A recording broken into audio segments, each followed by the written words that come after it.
কোন বিকল্প নেই। সময়ের সঙ্গে সঙ্গে যেতে হয় উন্নতির পথে।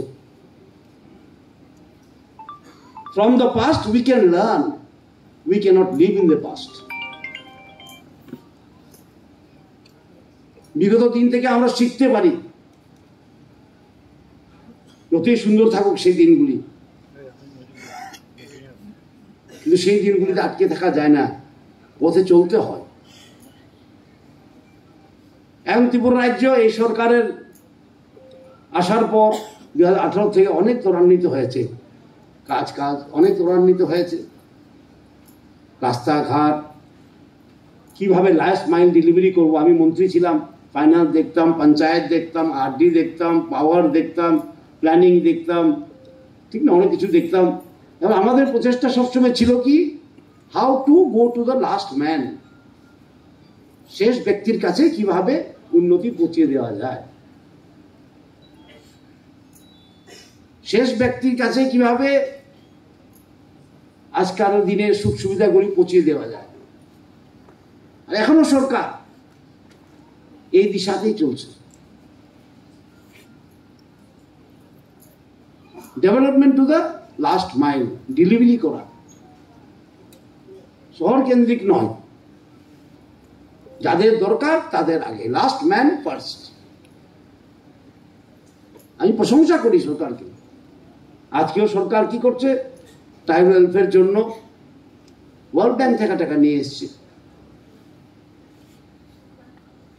আমি ছিলাম তখন ফাইন্যান্স মিনিস্টার, 1300-1400 কোটি টাকা ওয়ার্ল্ড ব্যাংক থেকে নিয়ে আসা এবং সেটাকে কাজে লাগানো শুধুমাত্র ট্রাইবাল ওয়েলফেয়ারের জন্য, সেটা হয়তো ইতিহাসে নেই।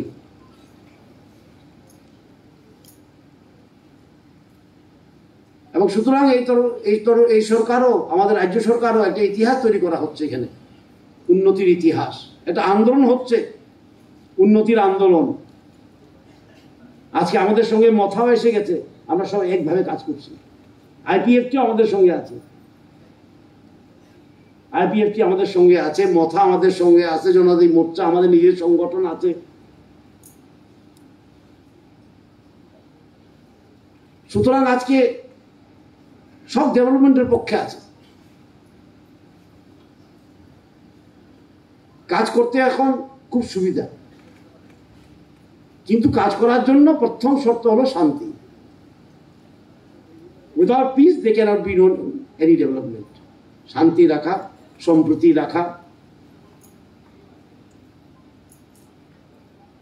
এবং সরকারের উপর বিশ্বাস রাখা, নেতৃত্বের উপর বিশ্বাস রাখা, এতটুকু থাকলেই কাজ করা যায়।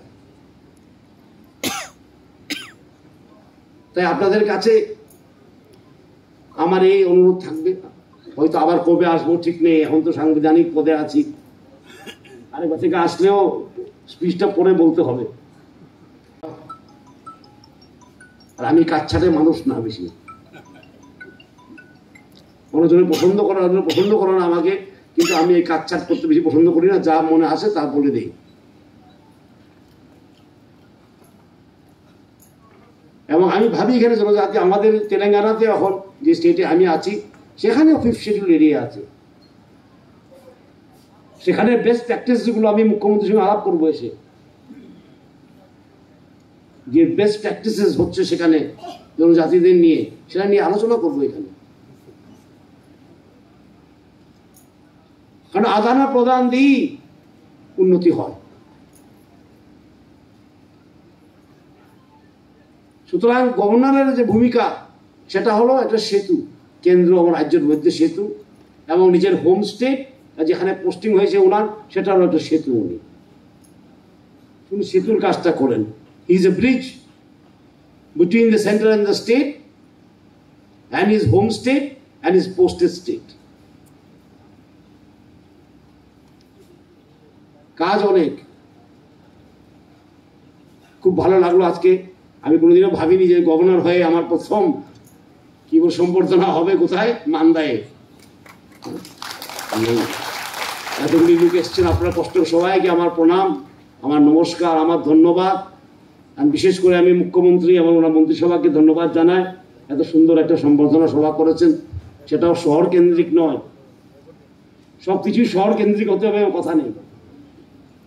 আগে চিন্তা করা যেত না, গভর্নর সম্বর্ধনা মানেই টাউন হল, রবীন্দ্র ভবন, ঠিক না? গভর্নর কেন আসতে পারবে না মান্দায়? গভর্নর কেন যেতে পারবে না ছামনু? আজকের এই শহর কেন্দ্রিক বা রাজধানী কেন্দ্রিক চিন্তা ভাবনা পাল্টিয়ে গেছে। আমরা বলছি না, আমরা মুখে বলবো লাস্ট ম্যান ফার্স্ট, আর যাবো না সেখানে, কোনো বড় ফাংশন করবো না, ওনাদের সঙ্গে কথা বলবো না, তো লাস্ট ম্যান ফার্স্ট কিভাবে হবে? আমি মুখ্যমন্ত্রীকে ধন্যবাদ জানাই, ওনার প্রশাসন মন্ত্রিসভাকে ধন্যবাদ জানাই কি যে উদ্যোগ নিয়েছে আজকে মান্দায় করা। আমিও কিন্তু বিস্মিত ছিলাম যখন উনি আমার সঙ্গে কথা বলেছিলেন হোয়াটসঅ্যাপে, আরে মান্দায়, পরে ভাবলো কিন্তু ভালো, it is a very good effort বিকেন্দ্রীকরণের। যেমন একটা তেলেঙ্গানা রাজ্যের, একটা বড় রাজ্যের গভর্নর এসে মান্দায় বক্তৃতা রাখা, সম্বর্ধনা নেওয়া, সেটা আমাদের জনজাতির জন্য গর্বের বিষয়। এটা দিয়ে বোঝা যায় যে সরকার গ্রামমুখী, এটা দিয়ে বোঝা যায় সরকার গ্রামমুখী।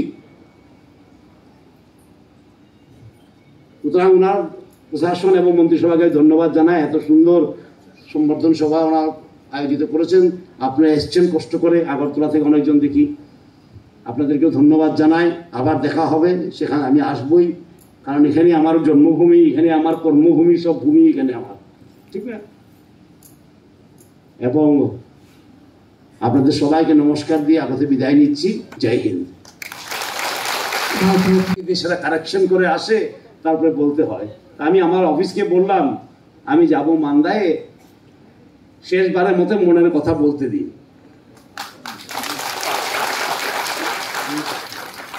আগামীবার থেকে লিখে নিয়ে আসবো, এবার মনের কথা বলতে দিন নিজের লোকের সঙ্গে। এবং মান্দায় আমি বহুতবার এসেছি, যখন যুবক ছিলাম তখন রামপ্রসাদ পালের সঙ্গে এসেছি সংগঠন করার জন্য, মন্ত্রী হয়েছি তো এই হলে বক্তব্য রেখেছি। আর আজকে মান্দায় একটা ইতিহাস সৃষ্টি হচ্ছে যে একটা তেলেঙ্গানার গভর্নর এসে এখানে সম্বর্ধনা নিচ্ছে। আমি প্রথমেই প্রধানমন্ত্রী এবং আমাদের প্রেসিডেন্ট শ্রীমতী দ্রৌপদী মুর্মুজিকে ধন্যবাদ জানাই। উনি প্রথমবার ত্রিপুরা থেকে ত্রিপুরাকে সম্মান দিয়েছে যে ৭৫ বছরের পর এখানে কোনো লোককে রাজ্যপাল বানিয়েছে, সেটা একটা বড় স্টেটের। এবং আমি ধন্যবাদ জানাই আমাদের চিফ মিনিস্টারকেও, কারণ ওনার চিফ মিনিস্টার কালেইতে এটা সম্ভব হয়েছে।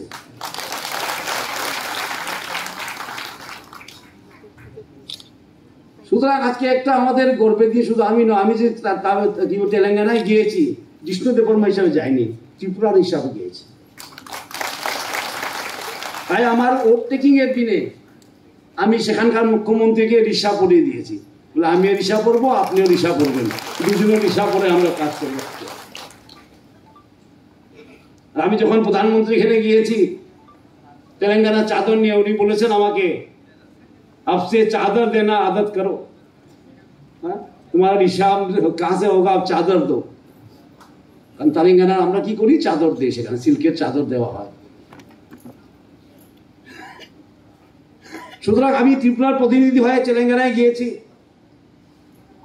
কাজ করব সেখানে, আর অভিজ্ঞতা নিয়ে আসবো এখানে, এখানের অভিজ্ঞতা ওখানে নিয়ে যাব। মানে আমাদের ছোট রাজ্য হলে আমাদের অভিজ্ঞতা অনেক।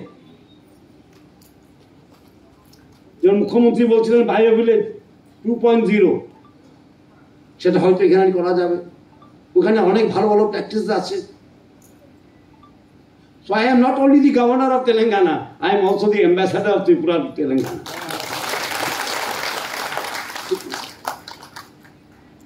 এবং বিশেষ করে আমাদের জনজাতি ভাই বোনদের জন্য আমি বলছি, এই প্রথমবার একটা জনজাতি সম্প্রদায়ের লোককে মোদিজি এবং দ্রৌপদী মুর্মুজি সম্মান দিয়েছে। একটা ন্যাশনাল সম্মান। ত্রিপুরার পরিচয়ের পথ এই মাত্র খুলল। আগে পদ্মশ্রী ছিল না, আজ কয়টা পদ্মশ্রী, আর সব জনজাতি সম্প্রদায়।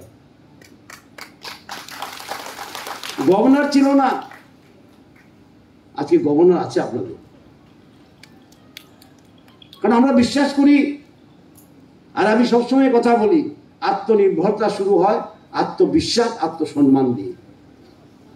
যেখানে আত্মসম্মান নেই সেখানে